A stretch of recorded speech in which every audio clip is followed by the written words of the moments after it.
짐을 이를 다하기만 하면 나는 내 목숨이 조금도 아깝지 않습니다. 아멘. 우리 말씀의 제목은 사명자로 사는 삶, 사명자로 사는 삶이라는 제목으로 하나님 말씀 선포하겠습니다. 하나님의 부르심에는 후회하심이 없습니다. 하나님의 부르심은 쉬운 길이 아니죠. 어렵죠. 하지만 그 부르심의 길을 꿋꿋하게 믿음으로 걷다 보면 하나님의 영광을 경험하게 됩니다. 주님께서 아브라함을 선택하시고 부르시고 너는 복의 근원이 되라 라는 사명을 주셨습니다. 아브라함이 그 부르심에 순종해서 믿음의 여정을 걸어갈 때 쉬운 길만 있는 것이 아니라 거의 대부분이 어려운 길, 사망의 길, 그런 어려운 길을 걷게 된 것을 보게 돼요. 그래서 사랑하는 아내도 뺏길 뻔한 적도 있고, 정말 자기가 많은 자산을 일구었지만 갑자기 가난과 기근인 때문에 큰 재산을 잃어버릴 뻔도 했습니다. 그리고 나이가 100살까지 됐는데도 불구하고 자녀 하나도 없는 그런 어려움을 겪었던 것을 나그네의 삶 사는 것을 보게 됩니다. 하지만 하나님의 부르심에 믿음으로 사명자의 길을 걸어갈 때 그는 어떻게 됐죠? 복의 근원이 되었습니다. 그래서 하나님의 부르심의 앞에는 많은 역경이 있지만 우리가 믿음으로 순종해서 그 길을 꿋꿋하게 걸어가 보면 하나님의 영광을 경험하게 되는 것이죠. 우리는 부활하신 예수님을 믿습니다. 죽은 예수님이 아니라 죽음을 이기시고 부활하셔서 지금 우리가 함께 하시는 부활하신 예수님을 믿습니다.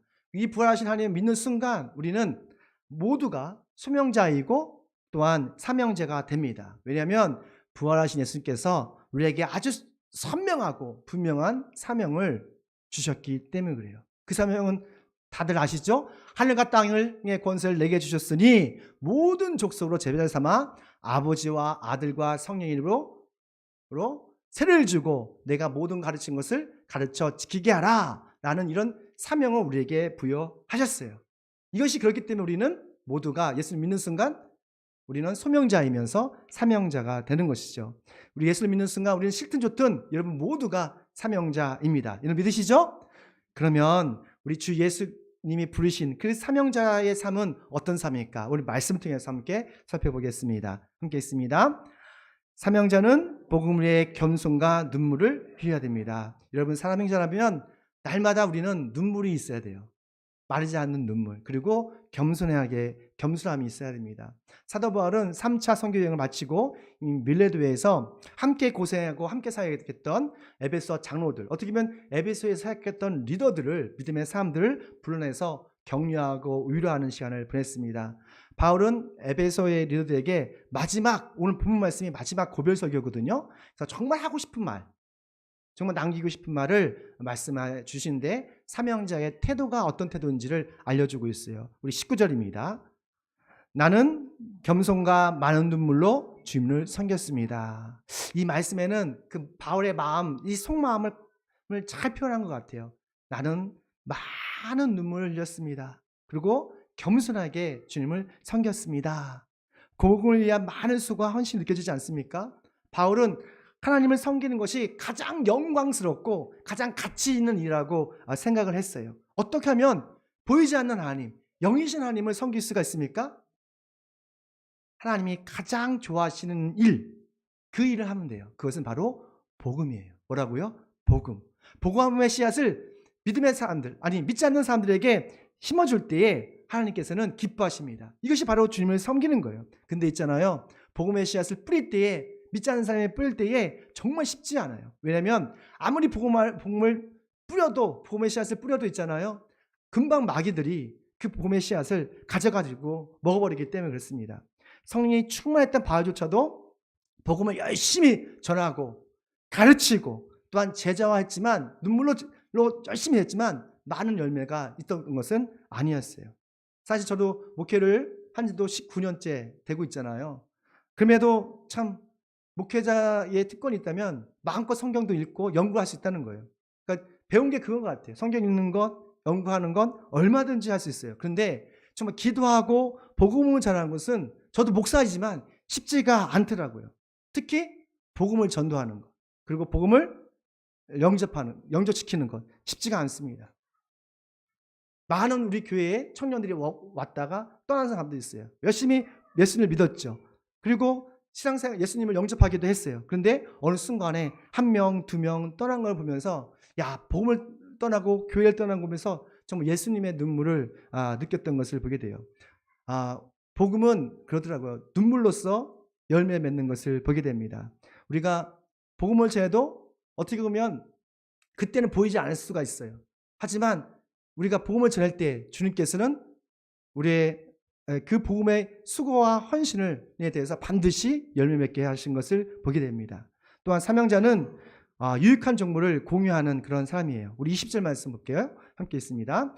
나는 또한 유익한 것이면 빼놓지 않고 여러분에게 전하고 공중 앞에서나 각 집에서 여러분을 가르쳤습니다. 아멘. 우리가 사는 시대는 소유의 시대가 아니라 공유의 시대입니다. 그러니까 많은 좋은 정보를 알고 있는 것보다 이 많은 정보, 좋은 지식을 주변 사람들에게 나누고 공유하는 사람이 인정받고 성공하는 시대예요. 요즘 유튜브를 보니까 정말 수많은 정보가 있더라고요. 건축하는 법, 탭을 만드는 법, 그리고 보일러 고치는 법. 우리 아침에 보일러가 고장났어요. 그래서 아침에 그 유튜브로 치니까 보일러에 95도가 나왔는데 그 점권 써 있더라고요. 그 보니까 물이 부족한 거래요. 야, 유튜브 참 좋더라고요. 누구한테 물을 필요가 없어요. 그냥 그 유튜브에 넣어놓으면 모든 걸 알 수가 있어요. 이런 많은 정보들을 사람들이 공유합니다. 우리가 많은 정보, 좋은 정보를 어떻게 할 때, 공유할 때 성공할 수 있고 인정받는 것이 되죠. 제가 컴퓨터는 잘 모르지만 컴퓨터 공학에서는 특허가 없다고 해요. 소프트웨어 쪽에서는 그냥 자기가 개발한 것을 다 모든 사람들이 마음껏 사용하도록 놔둔다고 하더라고요.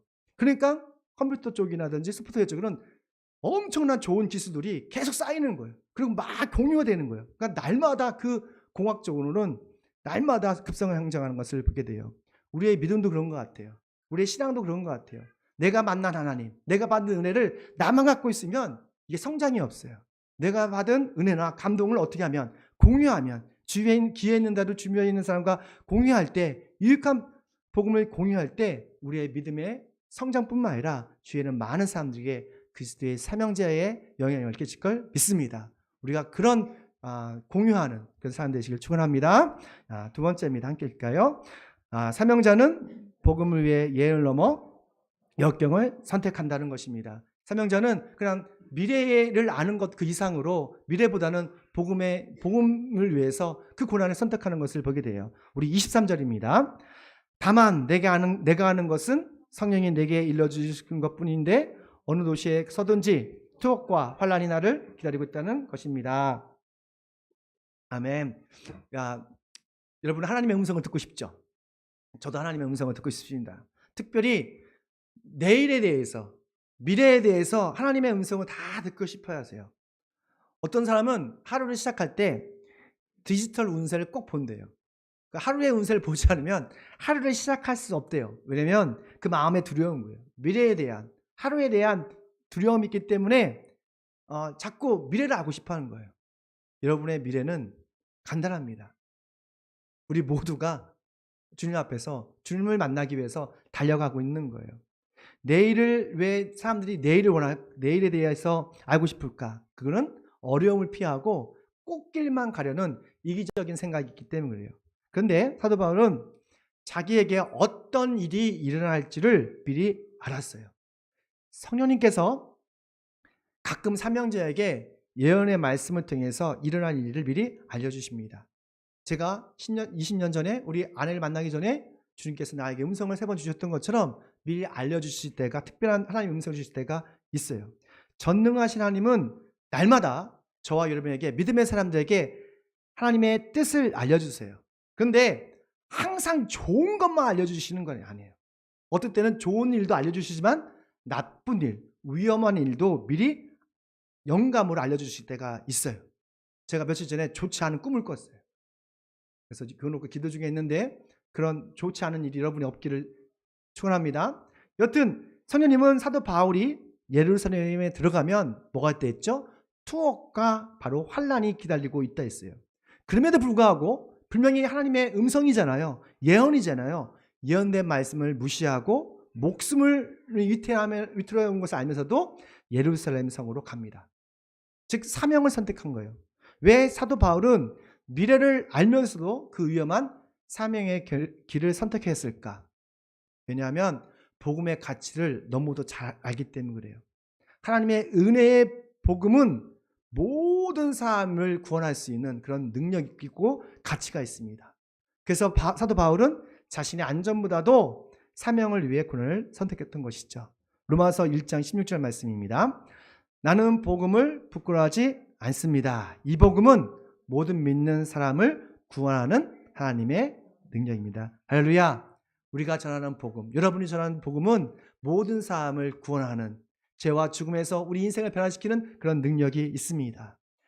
사명자에겐 미래의 안전보다 복음의 사명이 더 가치가 있어요. 내일의 안락한 그런 삶보다 십자가의 보험이 더 의미가 있습니다. 그래서 예수님의 부르심을 받은 사명자는 복음을 위해서 위험한 도전을, 새로운 도전을 시도하는 거예요. 며칠 전에 제가 춘천에 갔었습니다. 그 나사렛 목회자 임직원 모임이 있어가지고 갔는데 강릉에서 큰 불이 있더라고요. 여러분 보셨나요? 집에 오는 길에 그 소식을 들었는데, 즉 춘천 강원도 쪽에는 바람이 진짜 많이 불었어요. 시속 105km. 막 나무가 거의 부러질 만큼, 휜 만큼 그런 큰 바람이 불었습니다. 그러니까 그 큰 강풍을 타고 이 불이 산에서 산을 넘어가더라고요. 그러니까 한 번에 막 집이라든지 오피스텔을 그냥 한 번에 탁 태우더라고요. 막 그러니까 시꺼먼 먼지가 나고 시꺼먼 연기가 나와서 사람들이 다 도망가고 피신하는 것을 봤습니다. 근데 그 불길로 뛰어가는 사람이 있었어요. 바로 소방관이었어요. 소방관의 사명은 뭐죠? 불과 싸워서 불을 끄는 거예요. 그리고 사람들을 보호하고 재산을 보호하는 거예요. 우리의 사명은 뭡니까? 우리의 사명은 지옥불에 들어가는 죽어가는 사람들을 구조하는 영적인 소방관이에요. 소방관이 그냥 막 들어가면 다 죽었습니다. 우리도 그냥 세상 속에서 복음을 그냥 막 증거하면 어떻게 보면 상처를 받을 수가 있어요. 그래서 완전 무장을 해야 돼요. 우리에게는 소방관과 같은 영적 안전 무장이 있습니다. 그래서 예수님께서는 성령 충만을 받으시라는 거예요. 성령 충만을 받고 성령 은사를 받아서 성령의 안전 무장을 차라한 것입니다. 사도행전 1장 8절 말씀. 그러나 성령이 너희에게 내리시면 너희는 능력을 받고 예루살렘과 온 유대와 사마리아에서 그리고 마침내 땅끝까지 이르러 내 증인이 될 것이다. 여기서 땅끝까지 증인이다. 부활의 증인이 되기 전에 할 것이 있습니다. 뭐죠? 성령의 충만을 받으셔야 돼요. 우리가 예배드릴 때, 또 하나님을 생각할 때에, 또 우리가 함께 기도드릴 때 우리는 성령께서 우리와 함께 하십니다.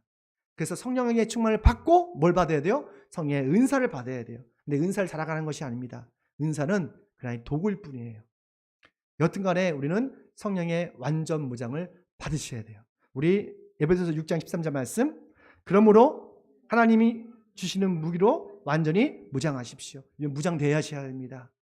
우리가 불 속으로 들어가려면 소방관처럼 안전무장을 하지 않으면 많이 다칠 수가 있어요. 이 안전무장이 뭐예요? 바로 구원의 투구. 내가 구원받았다는 확신이 있어야 돼요.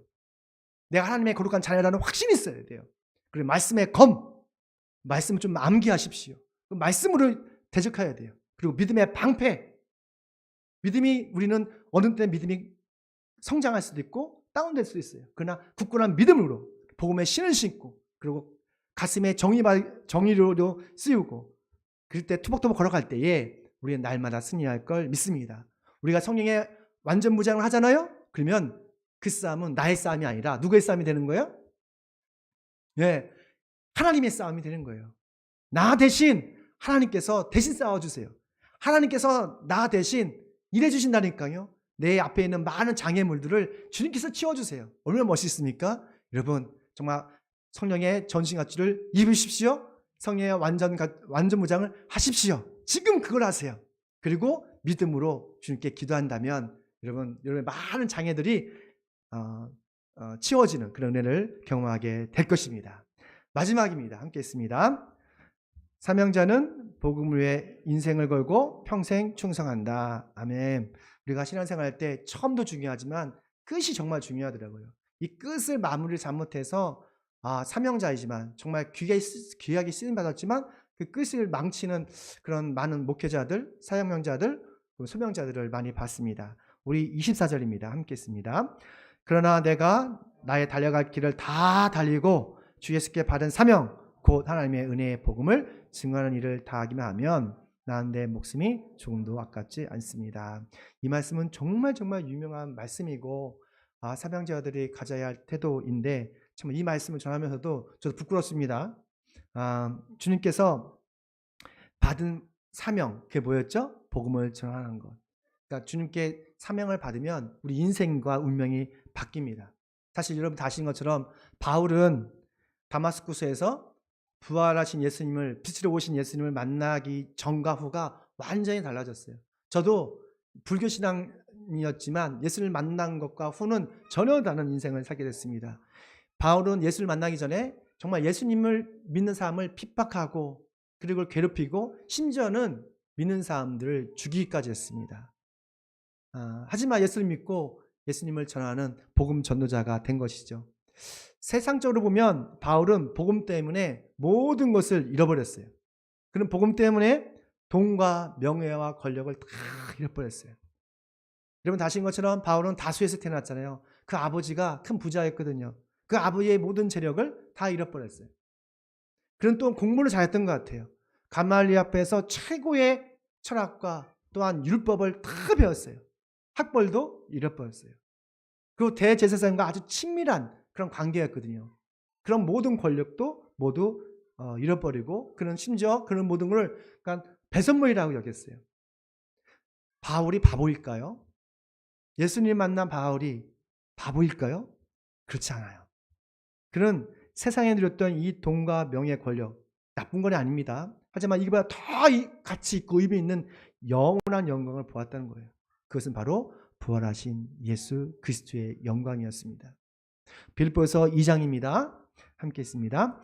하늘과 땅 위와 땅 아래에 있는 모든 것들이 예수의 이름 앞에 무릎을 꿇고 모두가 예수 그리스도는 주님이시라고 고백하여 하나님 아버지께 영광을 돌리게 하셨습니다. 아멘. 사도 바울은 세상의 모든 것이 주 예수 그리스도 앞에 무릎을 꿇는 것을 보았던 거예요. 십자가에서 우리 모든 죄를 대속하시고 죽으시고 또 다시 살아나셔서 오직 예수님만이 모든 만물의 주인님이시요 창조주 하나님이심을 보았던 거예요. 그래서 바울은 그의 인생을 다 바쳐서 예수님께 복음을 위해서 충성을 다했던 것입니다. 그는 부활의 지식을 넘어서 부활의 능력을 사는 사명자가 되었던 거예요. 우리가 부활의 지식을 넘어서 부활의 사명자가 되길 축원합니다. 그래서 정말 우리가 가는 곳곳마다 복음의 씨앗을 뿌리고 복음의 열매를 맺는 정말 영광스러운 그런 삶을 사시길 축원합니다. 바울은 이 세상에서 그의 유일한 소망을 이렇게 고백하고 있습니다. 빌립보서 3장 10절입니다. 내가 바라는 것은 그리스도를 알고 그분의 부활의 능력을 깨닫고 그분의 고난에 동참하여 그분의 죽으심을 본받는 것입니다. 라고 말하고 있어요. 그러니까 바울의 유일한 희망이 뭐라고요? 그리스도를 점점 더 알아가는 거예요. 부활하신 능력을 깨달은 거예요. 바울은 평생 예수의 복음을 위해서 충성을 할 수 있었던 것은 부활의 능력에 있었어요. 그런 부활의 지식뿐만 아니라 부활의 능력으로 살았기 때문에 그렇습니다. 저도 그렇고 여러분도 그런 것 같아요. 우리는 참 결단은 자주 하죠. 근데 의지가 약해요. 그렇기 때문에 부활하신 예수님이 우리와 항상 동행하신다는 것을 느낄 때에 우리는 이 일을 감당할 수가 있습니다. 그래서 우리는 좀 바쁘고 분주해도 어떻게 해야 돼요? 십자가를 바라보아야 돼요. 십자가를 바라보고 묵상하십시오. 왜 예수님께서 십자가를 지시고 또 예수님께서 그 십자가를 이기시고 다시 부활하셨는지 날마다 우리가 묵상할 때에 또한 그걸 기도할 때에 주님께서 우리와 함께 하시길 믿습니다. 마지막으로 사명제의 마무리가 중요합니다. 시작도 중요하지만 끝이 중요하죠. 바울이 정말 이 신앙의 경주를 완주했어요? 아니면 실패했습니까? 완주를 했습니다. 그의 영적인 아들이자 그리고 영적인 그 제자였던 디모데에게 이렇게 고백을 해요. 이 마지막 읽고 마치겠습니다. 디모데후서 4장 7절 말씀입니다. 함께 했습니다. 나는 선한 싸움을 다 싸우고 달려갈 길을 마치고 믿음을 지켰습니다. 이제는 나를 위하여 의의 멸관이 마련되었으므로 아멘. 선한 싸움을 다 싸웠다 합니다. 우리 모두가 부활하신 예수님과 동행하면서 하늘의 의의 멸관을 소망하고 믿음의 선한 싸움을 끝까지 완주하는 그리스도의 사명자 되시길 축원합니다. 기도하겠습니다.